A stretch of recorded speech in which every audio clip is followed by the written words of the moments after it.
I don't know. I don't know why this just did that. I was setting up, and I've been trying to set up for the past kind of like, I guess, for a minute now. I've been trying to set up for a minute, and um, now I'm live. So it's 10 o'clock. Well, it was 10 o'clock, 10 p.m., 2200. But I am here today. It's Leighton D.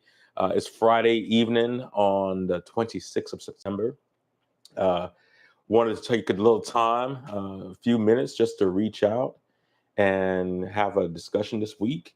Talk about three things. I guess I want to talk a little bit about photography, just a couple new things that are going on with photography.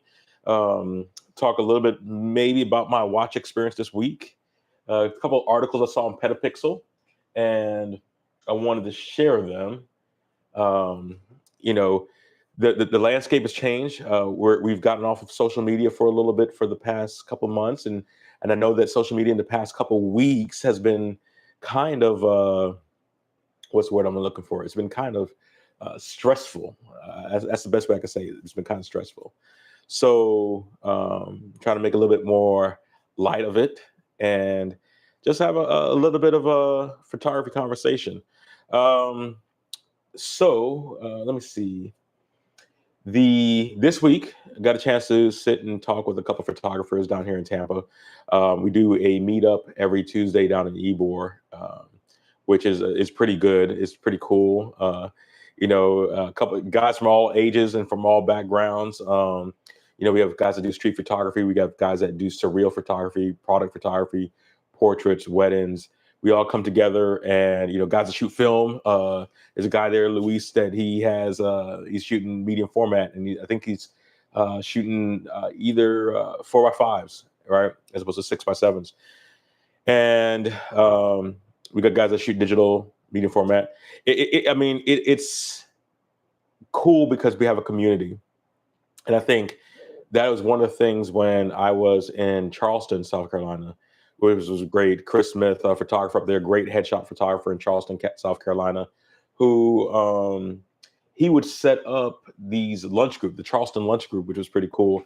Learned a lot of information, a lot of community over competition. It thrived, and the lunch group is still going. I mean, it started before COVID, through COVID, and now it's here. When I was in San Diego, we had some couple of events the same way, and everywhere I've been at where photographers can get together and actually, just break bread, kind of, ooh, when I say break bread, excuse me. Let me feel a little verklempt. Talk amongst yourselves. Okay, break bread. When photographers can break bread and just talk shop every once in a while. And it's funny because there's a couple watch guys that are in the group. So we talk watches, we talk photography, sometimes even talk cars or whatever. So it's a pretty cool, diverse group. It's not always talking about the inverse square law or anything like that. But got a chance to do that this week. Thursday, my birthday's coming up. So I, went and did went to go look at some watches. So I went down to the International Plaza Mall and had a great experience there. And I want to talk about that too in a little bit. But something, in my algorithm, I used to get some really, really good photo channels that come through my algorithm. And, YouTube kind of feeds you what you want. Whether or not you realize that you want it or not, YouTube feeds that to you. And one of the things that I will say that it's always feeding me, because lately I go into watches. And if you want to do a wrist check, I have a Garmin Instinct, and this is the first edition Garmin Instinct on the wrist. And I think it's called Flame Red or Orange or whatever. But I've had this before, maybe almost 8 years now. Original battery, works well. Use it. Training, so use it to take my time after this. I'm actually going to go do another workout after this, and then get ready for bed. But coming live on a Friday, and I think next week I'll probably move this to Thursday, right? So that way I can get my full weekends back. Another reason why is because next month I will be going to New York for Watch Weekend. To go see how that is, the watch wind up, and there's a watch time event going on in Manhattan. So I'll be there next month for that. So going through all those different things, it's easier for me to move this to a Thursday and discuss what's going on as opposed to do this on a Friday night because some of us have lives, right? Not to say that you guys don't have lives. I appreciate you being on this live or this live with your life, but I appreciate that. If you want to leave a comment or whatnot, feel free to leave a comment. If I'm talking to nobody, that's okay. I'll live on indefinitely, infinitely. One of those words I'll live on, and you can come back. And if you're stalking me, don't make me get a restraining order. Excuse me. Now, photography. So I think I learned how to do this last time. And one of the things, let's go to share, I want to talk about was that there was a article in F-Stoppers. I'm going to share this real quick, which talked about the 5 things or the 5 gimmicks that went nowhere. And I thought about this. It was about Alan Cook, the 3D cameras. And it's funny because I remember 3D cameras. I remember when I was at WPPI, probably back in 2015, they had a 3D camera booth. You can do a lot of things. And it was cool because they were doing it differently. And, this talks about 2010, but in reality, 3D cameras is like, I think 1960s, 50s technology. We used to have reflex cameras that could do something like that and make it look 3-dimensional. And y'all can correct me wrong about that, but it's been a while. But they talk about the different, like a Fuji, and I still have a Fuji Fine Pix camera. I have to dig that up out here somewhere. About different storage formats, built-in projectors, like cool things, right? Built-in projectors. They had all these different things, Wi-Fi, pictures, which is funny because if you look at, and we'll go on to F-Stoppers News, and I want to go on this, like the DJI Mini 5 Pro, but it may not come to America because it's a DJI. And then there's a new copy that people say is DJI under a different name. But I'm looking at this and I'm really, really seeing a shift in what we discuss as photography news, right? There's a huge shift in what we've been discussing as photography news. It's almost like we're fishing, and it hurts me. It really does hurt me because, I mean, we used to get rangefinder magazines. We used to get professional photography magazines. You just get, I don't know if Shutter is still sending out magazines, but we used to get all these magazines, and I haven't got a photography magazine in a long time, which it kind of hurts my heart. I'm trying to see, do I have any photography books on the shelf? I mean, I do, right? Like, for example, I got a Lindsay Adler book back there. Shout out to Lindsay Adler. I do have a Lindsay Adler posing book back there, professional photography book.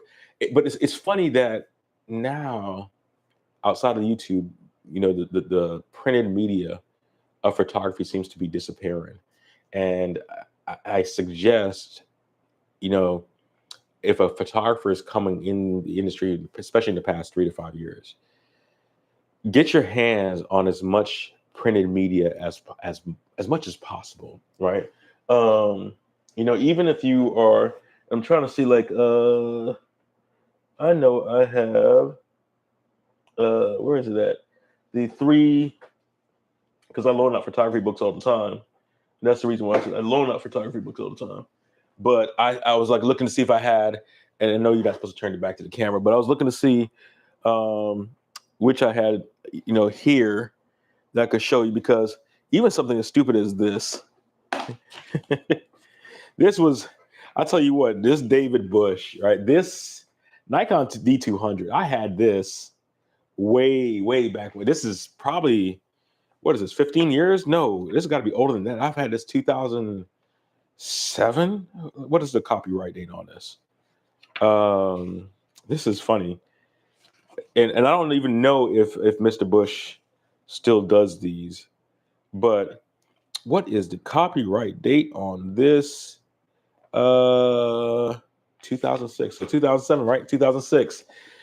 And what this was these field guides were butter if you were a Nikon shooter. I don't know if he did them for Canon or anything else, but I know he did these for Nikons because I had this for a D200. I had this for the DF, I think. And I want to say I may have had one for the D810. And what it did, it allowed you to actually learn more about your camera through use than just reading the manual. Like we always said, RTFM, read the full manual, but it allows you to do more through use than just reading the manual. So if you can find books, get books. Now, I said that to guys starting out. An article that caught my eye, and I'll share it with you guys. An article that caught my eye was from on F Stoppers from Nathan McCrary. Nathan McCrary. Apologize if I'm mispronounced your name, Nathan. Photographer out in New Mexico. Went by his site. Amazing work. Uses large format cameras. A lot of good black and white landscape work on there. I think he works with film, traditional wet dark room. But I want to put things in context because one of the things that when I looked at his bio is that Nathan's been shooting for at least 50 years. I think he went professional. I think in the article it says 78. So almost 50 years professional. I imagine that he was shooting well before that. And he talks about 10 things I wish I had known when, before becoming a professional photographer. And reading the article, and I'll put it up here. I will put it up here on the screen. Apologize for anything that pops up there. Reading the article, let me get this. Let's see if I can get the ad out of here. Right, unfortunately, I don't want to say triggered. Triggered is a bad word. It gave a response because first thing I sat back and I think of all the things you've seen in 50 years in the photography industry, the transitions from, medium format to 35 millimeter to digital, right? Because while 35 millimeter has been around for a long time, not everybody actually used 35 millimeter, right? And so, apologize for the ads that pop up. This is one of the reasons why I don't like sharing, but here we are. Because then you can see what I'm actually looking at, because you'll see watches come up there in B&H. So, I'm looking at camera gear and watches. But one of the things was, he says, what would he do differently? Bear in mind that it's not a different world. In 1978, when he opened his first storefront studios, it's a different universe. But some things remain consistent. And his number one, I will say, is true. Those of you know me that know that I do hold an MBA, right? I am PMP. I've had a business in some form or another since technically 1986, somewhere around there. Cutting grass, right? So I've had a business in there. And he said he wished he had a stronger background in business and finance. My wedding photographer, Lori Barberly, out of Orlando, Florida, right? One of the things we talked about, whether or not you have a fine arts but I think her minor was in business. In 2025, and I always, when I start off with the year, in 2026, the tools allow so much parity in the market. It's almost like being in 1993 again, right? I started really shooting in 1992, 93, back in high school. And one of the things was that the film was the film. You had good quality film, but to use the film, it was the film. So you had to know what color, what temperature, speed, all those things are what film that you were going to use for what type of shoot. So if I was going to shoot an ad for a business to be in the school newspaper, I would use a certain type of either color or black and white. If I was going to shoot sports, I would use another certain type of film. And, the certain speed. If I was going to shoot sports during the day versus shooting sports at night, I would use another type of film. And this is going to run a little bit longer than I normally do. I'm actually push this probably till about, since we had a late start, so it's probably going to be about 45 minutes, just to give you a heads up.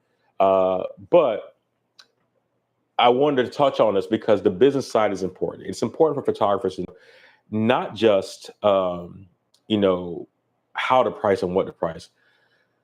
You actually really need to earn to be sustainable in the business. And sometimes when you first start out, kudos to those who jump in full feet forward, feet first, and don't have to worry about whether or not they pass or fail. Kudos to that.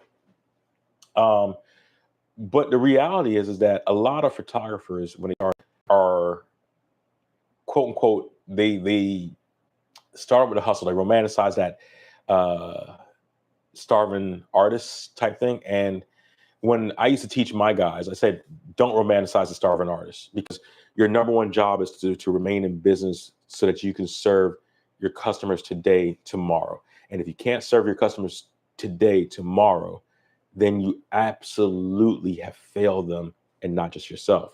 So you have to price accordingly, not just to your skill and talent, but to where you're trying to go to. There was a photographer, great wedding photographer, Mike Cologne. He used to say, swim to the surface, don't try to sink to the bottom, right? And, like when you're sitting there and you're talking about business, it is important. It is very important to learn business and always continue to learn business. Regulation changes. Laws from in Florida, a business license would cover you for the entire state of Florida. In South Carolina, a business license will only cover you for certain jurisdiction. So if I was in, let's say, the Low Country, and I was in West Ashley, which is the city of Charleston, but I wanted to work in North Charleston, I would need a business license for North Charleston. If I wanted to work in Folly Beach, I would need a business license for Folly. If I wanted to work in Somerville, Mount Pleasant, I would need a business license for those areas to actually legally work within those areas. And so there's a lot that goes into that you need to know, and license, but it's a lot too that goes into that a photographer needs to know, because I would pull permits. I would get, hey, you need your insurance. Permits are free, but you just have to have your insurance. So I would pull permits. And I know guys that would go to Folly Beach all the time, never get stopped. Go shoot in the conservation area, never get stopped. But guess what? I got stopped. I'm not saying that it was photographing while black or anything, but I know that I got stopped. And every time I had stopped, I always had a piece of paper. Now, causality, correlation. I may have got stopped because I actually applied for the piece of paper or the permit. But for me, I never wanted that to happen in front of a customer or a client, to where I was told to go leave the shoot of this or the set. I never wanted to do that, right? Because to me, that just looks unprofessional, looks bad. So you always have to do it the right way. So that's the thing. Business, finance, it affects you every year. It needs to do more than taxes. You need to have everything in line and always be learning about what is coming next, so that way that you can pivot from there. He talks about investing in education, and I got some stuff that I want to add to this, right? So I am glad that I always learn business, but it hurts when I meet guys who are super, super talented that don't know business or sales. And he says stronger business and finance. Sales and marketing goes into that as well, and the costs of sales and marketing. One of the things that today I just had this conversation because was watching somebody who was talking about what's the difference between being a great product and a luxury product. And after discussion, one of the things he said is that a great product works. It does everything it's supposed to do. And just because something's a luxury product does not mean that it's not a great product.